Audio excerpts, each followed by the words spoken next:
Election commission जनवरी 2024 के आखिरी हफ्ते में आम चूंडू कराइण जो ऐलान करे छडियो। इलेक्शन कमीशन चयो आहे त 27 सेप्टेम्बर ते तकबंदियुनि जी शुरूआती फ़हरिस्त जारी कई वेंदी। एतराज़ ॿुधण बाद तकबंदियुनि जी हतमी फ़हरिस्त 30 नवंबर ते जारी कई वेंदी। हतमी फ़हरिस्त जारी थियण जे 54 ॾींहनि बाद जनवरी जे आखिरी हफ्ते में आम चूंडू करायूं वेंदियूं। इलेक्शन जे हवाले सां कमीशन जूं तयारियूं बि जारी आहिनि।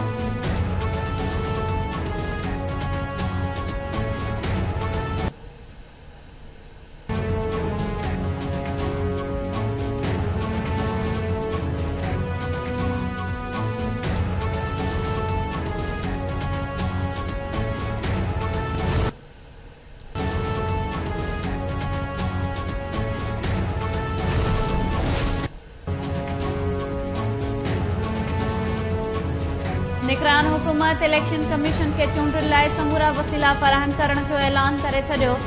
सुद समावारी निगरान वफ़ाक़ी वज़ीर मुर्तज़ा सोलंकी चयो आहे त आम चूंडुनि लाइ बजट में रक़म रखियल आहे।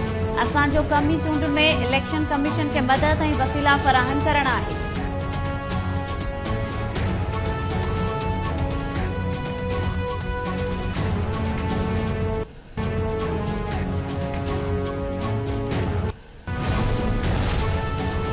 निगरान वज़ीर आज़म अनवारुल हक काकड़ जी IMF जी MD क्रिस्टालिना जॉर्जिवा मुलाक़ात। IMF पाकिस्तान खां अमीरनि ते वधीक टैक्स लॻाइण ऐं ग़रीबनि खे रिलीफ ॾियण जो मुतालबो करे छडियो। मैनेजिंग डायरेक्टर IMF पाकिस्तान खे टैक्स सुधारण बाबति तकड़ा कदम खणण ते ज़ोर भरियो। निगरान वज़ीर आज़म IMF सां थियल मुआहिदनि ते अमल दरामद जारी रखण जी ख़ातिरी कराई। क्रिस्टालिना जॉर्जिवा चयो आहे त पाकिस्तान खे अमीरनि ते वधीक टैक्स लॻाइण ऐं ग़रीबनि खे रिलीफ ॾियण जो चयो आहे। निगरान वफ़ाक़ी हुकूमत माली नुक़सान में हलंदड़ इदारनि खे खांगाइण जो ऐलान करे छडियो। नाणे वरी निगरान वज़ीर शमशाद अख्तर चयो आहे त मुल्की मईशत जी बहालीअ लाइ क़दम खणी रहिया आहिनि। सरकारी कारपोरेशन्स जे नुक़सान जो काथो 500 अरब रुपयनि खां वधी वियो आहे। मुनाफ़ो कमाईंदड़ कंपनियुनि जी हौसला अफ़ज़ाई कई।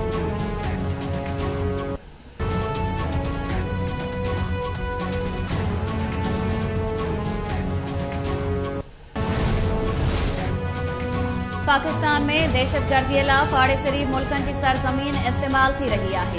अफ़गानिस्तान पंहिंजी ज़मीन ॿियनि मुल्कनि ख़िलाफ़ इस्तेमाल थियण न ॾिए। निगरान परॾेही वज़ीर जलील अब्बास ज़ीलानी चयो आहे त मुआशी इस्तेहकाम लाइ सियासी इस्तेहकाम ज़रूरी आहे। चीन पाकिस्तान जो बहितरीन दोस्त आहे। CPEC उन जो मिसाल आहे। नेब पारां अहम शख़्सियतुनि ख़िलाफ़ अरबे रुपयनि जा करप्शन केस ॿीहर खोलण जो फ़ैसिलो। जांच पड़ताल लाइ ॻुझनि इदारनि जूं ख़िदमतूं बि वरितियूं वेंदियूं। ज़रियनि मूजिबि ॻुझनि इदारनि मां नेब में डेपुटेशन ते ऑफिसर जल्द मुक़रर थींदा। नेब चेयरमैन जी मंज़ूरी सां ऑफिसर जी मुक़ररीअ लाइ ख़त लिखियो वियो। नेब जो डिप्टी चेयरमैन ऐं प्रोसिक्यूटर बि मुस्तक़िल बुनियादनि ते जल्द मुक़रर कया वेंदा। ख़ाली जायुनि ते बि जल्द भर्तियूं थींदियूं। नेब सुप्रीम कोर्ट जे हुक्म ते बहाल थियल केसिस जा दस्तावेज़ बि ॿीहर अदालतुनि में जमा कराए छॾिया। सुप्रीम कोर्ट में प्रॉपर्टी केस जी ॿुधणी चीफ जस्टिस पारां वकील ते कावड़ जो इज़हार। अदालती वक़्तु ज़ाया करण ते वकील ते ॾंढ मड़ी छॾियो। चीफ जस्टिस काज़ी फाइज़ ईसा चयो त वकील लाॻापियल दस्तावेज़ ॾियण बदिरां अदालत जो वक़्तु ज़ाया कयो। वकील खे ॾंढ जी रक़म ख़ैराती इदारे में जमा कराए रसीद जमा कराइण जी हिदायत।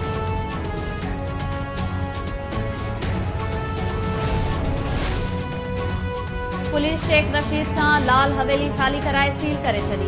15 खां वधीक थाणनि जी पुलिस ऐं FIA एहलकारनि ऑपरेशन में हिसो वरितो। इंतिज़ामिया लाल हवेली खे ख़ाली कराइण बाहि सील करे छॾियो। अणवणंदड़ सूरतहाल खे मुंहुं ॾियण लाइ सिक्योरिटी अलर्ट रही। डिप्टी एडमिनिस्ट्रेटर चयो आहे त शेख रशीद दस्तावेज़ पेश नाहे करे सघियो।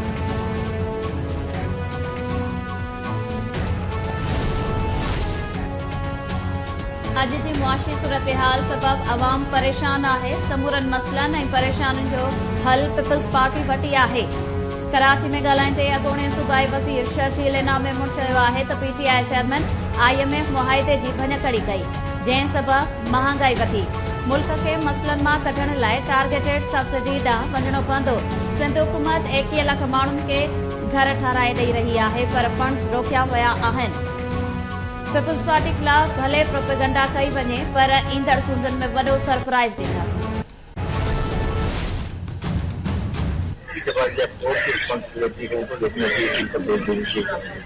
लेकिन सर अगर खेल दे दिए तो आपको सामने पेश होंगे, आते हुए कांच से कि हम नहीं आते और कानून के मुताबिक सजा देंगे।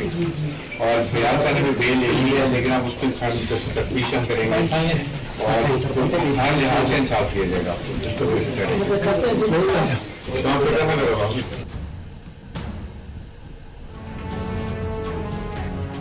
फातिमा वारे केस में मुलविस समूरनि जवाबदारनि ऐं सहूलतकारनि खे गिरफ़्तार कयो वेंदो। दवा क़बूल न कंदासीं। सिंध जो निगरान घरू वज़ीर हारिस नवाज़ ऐं आईजी सिंध रिफ़त मुख़्तार जी राणीपुर जे पिराणी हवेली में क़त्ल थियल नींगरी फातिमा फड़ो जे घर आमद। वालिद नदीम फड़ो ऐं अमर शबाना फड़ो सां मुलाक़ात करे ताज़ियत कई। घरू वज़ीर ऐं आईजी सिंध फातिमा जे वारसनि खां वाक़िए ऐं केस बाबति तफ़सील बि वरिता। अदालत केस में गिरफ़्तार असद शाह ऐं इम्तियाज़ मिरासी खे वधीक 5 ॾींहनि जे रिमांड ते सीटीटी हवाले करे छॾियो। फातिमा फड़ो क़त्ल केस जे जवाबदार फयाज़ शाह गिरफ़्तारी खां अॻु हिफ़ाज़ती ज़मानत कराए वरिती। Sindh high court Hyderabad circuit bench Fayaz Shah जे 7 ॾींहनि लाइ हिफ़ाज़ती ज़मानत मंज़ूर कई। केस में जवाबदार ॼाणायल हिना शाह जी ज़मानत वारी दरख़्वास्त ते फ़ैसिलो 26 सेप्टेम्बर ताईं महफ़ूज़ करे छॾियो।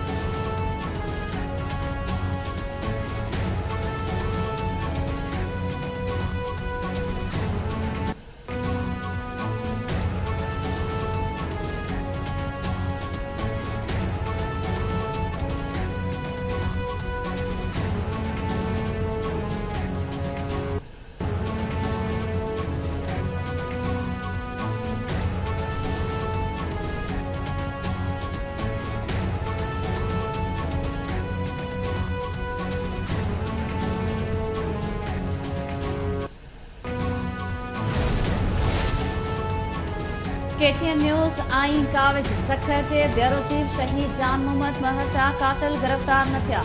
शहीद जान मोहम्मद महर जे कातिलनि जी गिरफ़्तारीअ लाइ मुख़्तलिफ़ शहरनि में मुज़ाहिरा। कराची प्रेस क्लब आॾो सिंध जर्नलिस्ट काउंसिल जे सॾ ते 4 ॾींहनि खां एहतजाजी कैंप क़ाइमु। शहीद जान मोहम्मद महर जे सुभाणे 40 सबबि एहतजाजी कैंप मुलतवी कई वई। एहतजाजी कैंप ते ॻाल्हाईंदे KTN न्यूज़ जे चीफ रिपोर्टर वहीद राजभर चयो आहे त शहीद जान मोहम्मद महर जे क़त्ल खे 39 ॾींहं गुज़री चुका आहिनि पर अञा ताईं कातिल ऐं सहूलतकार गिरफ़्तार नाहिनि थी सघिया। निगरान हुकूमत ख़ातिरनि बावजूदि कातिलनि खे गिरफ़्तार नाहे करे सघी। सुभाणे शहीद जी 40 जी तक़रीब में एहतजाजी तहरीक जी हिकमत अमली जोड़े सूमर खां ॿीहर एहतजाज शुरू कयो वेंदो।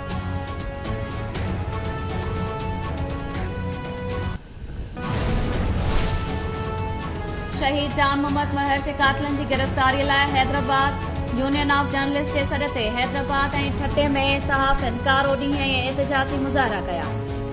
बदीन टंडो बागो नंदो ऐं मेहर समेत मुख़्तलिफ़ शहरनि में सियासी समाजी तंज़ीमुनि ऐं सहाफ़िन पारां शहीद जान मोहम्मद महर जे कातिलनि जी गिरफ़्तारीअ लाइ एहतजाजी मुज़ाहिरा कया विया।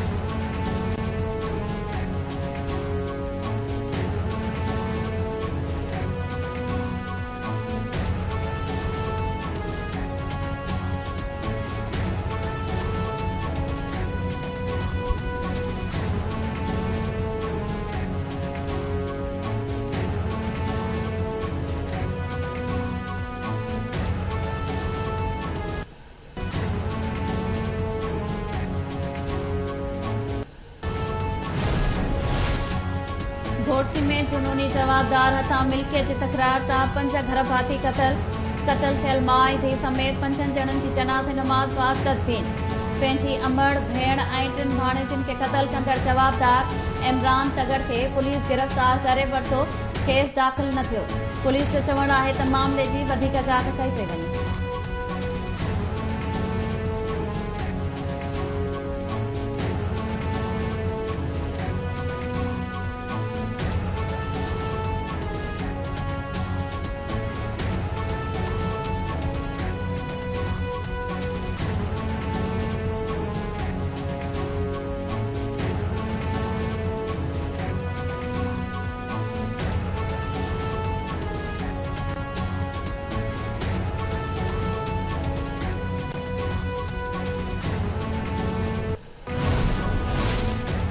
नेब बरसात मुतासरनि जे फंड्स में गोबिन वारे मामले ते मकानी खाते जे ऑफिसर्स खे तलब करे वरितो। नेब लाड़काणो 70 ऐं शहीद बेनज़ीराबाद डिवीज़न जे मकानी नुमाइंदनि खे नोटिस जारी करे छॾियो। Chief municipal officers, DMOs, town officers, accountant समेत समूरनि लाॻापियल ऑफिसर्स खे नोटिस जारी कया विया। सिंध जे मकानी खाते वारे सेक्रेटरी ऑफिसर्स खे नेब आॾो पेश थियण जी हिदायत करे छॾी। नेब गुज़िरियल साल बरसातुनि दौरान मिलियल फंडनि में मुबैना गोबिन जो नोटिस वरितो हो।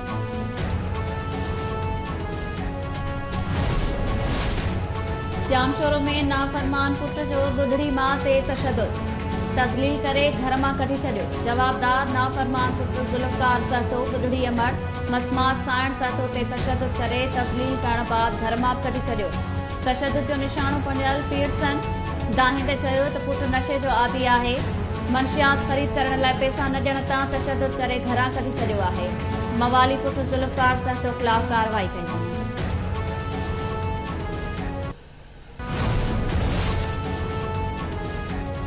मेहर जी फिरदौस कॉलोनी में कठोर दिल पुट वसीम मंगी फायरिंग करे पीरसन पी रफ़ीक मंगी के जख्मी करे छॾियो। गणती जोगी हालत में अस्पताल दाख़िल। रफ़ीक मंगी पंहिंजी नाराज़गी के घर वापस वठी आयो। जवाबदार पुट फायरिंग करे पीउ खे मर्डरिंग करे छॾियो।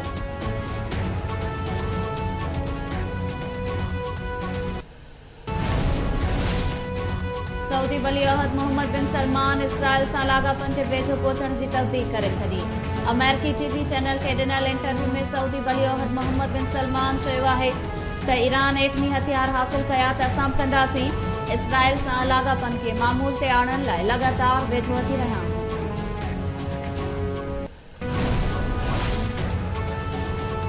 कैनेडा में खालिस्तान तहरीक जो ॿियो सिख अफ़गान बि क़तल।